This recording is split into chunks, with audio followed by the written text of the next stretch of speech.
В день памяти умерших от ВИЧ-СПИДа в Камрате была проведена акция волонтерами общественной организации «Биязгюль». На центральной площади были проведены игры для детей и конкурсы рисунков на асфальте. Была установлена палатка для проведения экспресс-тестирования. В течение этого дня мы всех добровольных, кто хочет тестироваться на ВИЧ, бесплатно, анонимно, абсолютно человек приходит к нам, так импровизированное такое помещение, не называя свои данные.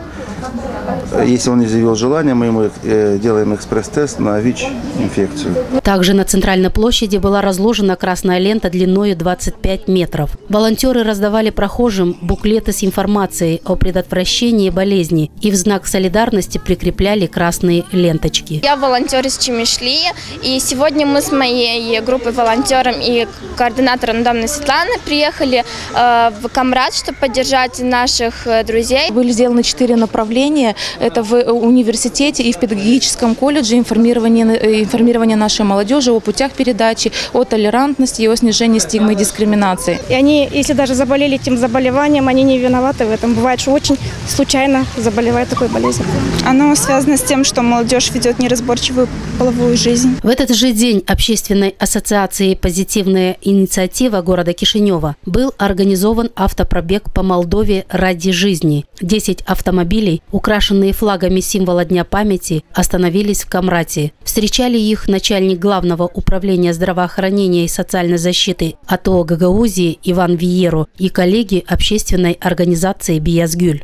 Последний 2013 год в Гагаузии было взято 20 человек на учете, 12 в Камратском районе, 5 в Чадырнумском и 3 в Вулканештах. Так что сказать, что у нас слишком большое население для того, чтобы мы имели ежегодно по 20 человек, это достаточно на наших 160 тысяч. Основная проблема на сегодняшний день – люди, живущие с ВИЧ, они скрывают свой статус.